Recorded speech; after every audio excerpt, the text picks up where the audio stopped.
night, he felt very anxious. He felt someone's presence in his room. Around 8 inches? That's how much he digged? It was unbelievable. He really found that there in the ground? Jayanto knew it was he who came to their room. Who? It was Fritz.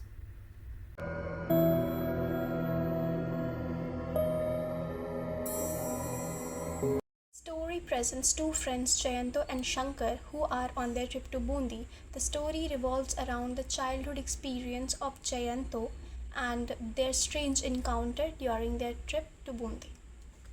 Jayanto and Shankar, who is also the narrator of our story, were two old friends. They have gone to the same college, gone to the same school, and are now working in different fields. Jayanto worked in the editorial department of a newspaper company, and Shankar was a teacher at school. Jayanto and narrator were on their trip to Bundi. Narrator describes Jayanto had always this strange insistence to coming to Bundi, which he didn't understand because there were far more better historical places than Bundi in Rajasthan. For Bundi, it was only famous for its beauty. The narrator only understands when Jayanto told him in their train to Bundi that he used to came to Bundi when he was 6 years old, and now he wanted to visit the same place as an adult to see that whether the place has changed or it still was the same, which matches with the image of Jayanto's childhood experience. Narrator describes his understanding by giving information about Jayanto's father, Animesh Das Gupta, who works under an archaeological department, because of which he used to visit many historical places, and Jayanto as a child to visit some of those places. Arriving in Bundi, narrator and Jayanto stayed in the same circuit house where Jayanto used to stay as a 6-year-old boy. On their way to the circuit house, they had a splendid sightseeing where they see the fort of the Bundi from a distance and decided to go take a close look. They also see the cobble streets and all the views the narrator had described as old Rajputana by him, and he says that the site was very splendid, very spectacular, and the only modernity there on Bundi was the pole, the electrical poles, and other than that everything was just medieval and beautiful. The circuit house in which the narrator and Jayanto had been staying for their trip was splendid. It was a single-storied building with sloping tiled roof, and the rooms were very high with skylights that had long, and there were dangling ropes which used to be pulled to open and shut those skylights. And then there was a veranda which faced towards east, and right opposite to that veranda there was a very beautiful garden full of full bloom roses, and back in the garden there are various trees and local birds.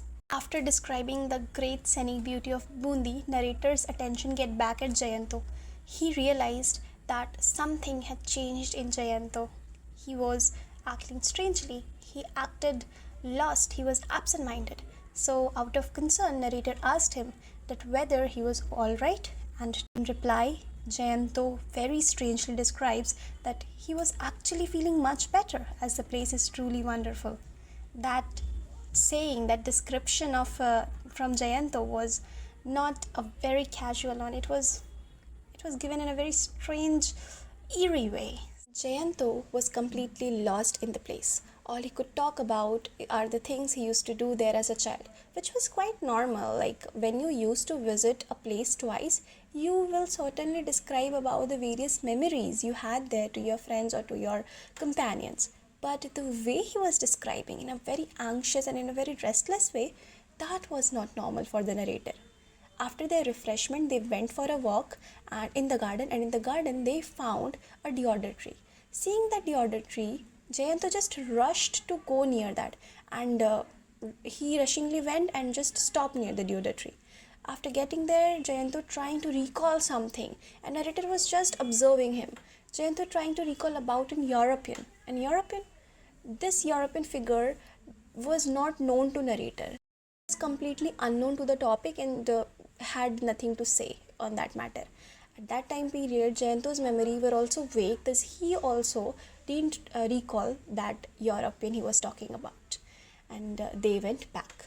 Back at the home, Jayanto didn't stop. He goes on describing certain other things to the narrator, like about the cook Dilavar who used to cook tasty meals, and then about the drawing room where his father used to sit and smoke cheroot and his mother used to knit. Then only he remembered about the doll. The doll was a gift from Jayanto's uncle who bought it from Europe. The doll was made in Switzerland, so the Swiss doll was a doll of an old man 12 inches long.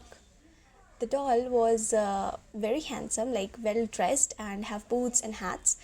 And Jayanto's uncle told him that its name was Fritz, and he only used to talk to people and to play with people who call him by his name. So that was obviously a saying to support the child's fantasy. I guess that fantasy had gone for a long time with Jayanto. So whatever, Jayanto, when found that toy, had forgotten about all of his toys. He only used to play with Fritz. He only used to converse with Fritz, and sometimes he described that he feel their conversation was so real that he feels that Fritz was actually listening to him. And as it belongs to Switzerland, so if he speaks with Fritz in German, he might respond. So things like those happen. Then narrator, listening to Jayanto's story, asked about the doll, that what happened to the doll.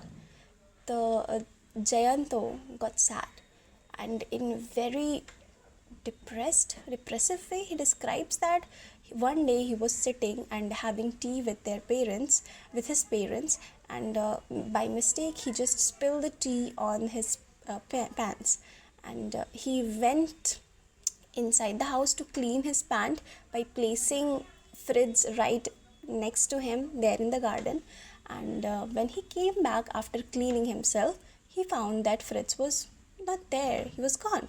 So he take a look around and find that two stray dogs were playing tug of war with Fritz, because of which Fritz's body wasn't destroyed but his face was just smashed. And that was so much heartbroken for Jayanto that he feels like someone really died. He feels absence of someone from his life, and out of that mournfulness, he just buried the Fritz down in the garden near that deodar tree. And after describing that, the narrator was trying to console, like what could he say to such a grown-up man who used to describe about his child's fantasy in the very same way. Like, he was still depressed while describing about Fritz. So the narrator doesn't have a lot of commentary on that, and thus the time passed by. That night, Jayanto and narrator went to sleep around 10. After a few hours, narrator's sleep had broke due to a voice. After waking up, he saw that Jayanto was restlessly sitting on his bed. Being asked, Jayanto replied that he felt someone is walking on his chest. So the first assumptions were made about cats and rats by the narrator, but nothing to be found in the room after a search. As the room was completely compacted, the doors, the windows, the walls, everything was just shut out. So if something was there, like the cats and the rats, it will still be there. But there was nothing. The narrator still tried to assure Jayanto that there was nothing. We will talk about this later. So he can just sleep, and as narrator was just right next to him. So they again went to sleep. The next day, Jayanto and narrator went for some sightseeing. And during their tour, narrator saw that Jayanto was still absent-minded. And he was just can't able to see Jayanto's condition, so they decided to went back to the circuit house. On their way, narrator asked Jayanto about the problem, and Jayanto describes that it was Fritz that came to their room yesterday. So narrator was confused and obviously feeling absurd that a grown up 31 years old grown up man was talking about a doll walking on his chest, but he think that correcting Jayanto at that moment was not right. So narrator decided to help Jayanto. Narrator offered that they will dig the ground where Jayanto used to buried that doll Fritz, and they will see what was there. So they hired a gardener at 5 rupee to dig the ground, and the gardener asked Jayanto how much he digged. And Jayanto describes that he digged around 8 inches, and after digging, they all of them were just stood there with amazement, with disbelief, and with horror at the sight of what they seed inside. So what they saw? They saw a 12 inches long human skeleton right at the size of Fritz was buried in there. Satyajit Ray depicts children as a central character of his most of the stories. He uses the power of children's imagination, describing that their imagination was not stupid, instead it was truthful to accept for an adult. The same psychology is being depicted in this story as well, where Jayanto's attachment to his doll describe his psychological mechanism of anthropomorphism.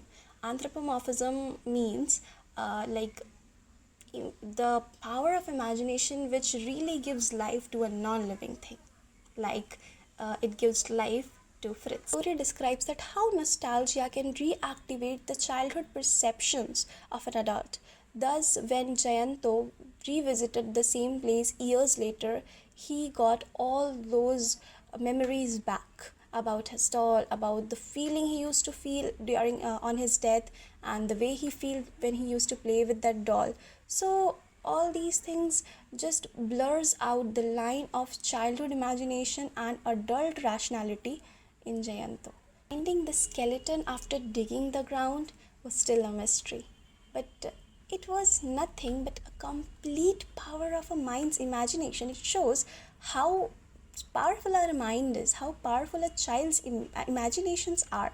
Their fantasies just make things questionable, and make questionable things actually happens. Like the it was, if it was imagination, then only Jayanto will saw the skeleton at the end of the story, but all of them had sawn it. So it was still a mystery how everybody can saw it if it's the imagination, if it's only Jayanto's imagination. Jayanto's imagination gave life to the doll, which adds a ghostly twist to the story, which is one of the speciality of Satyajit Ray, merging the supernatural and the psychological realism. So that's the end of another story. I hope you like the story, and I hope you will stay connected for the next one too.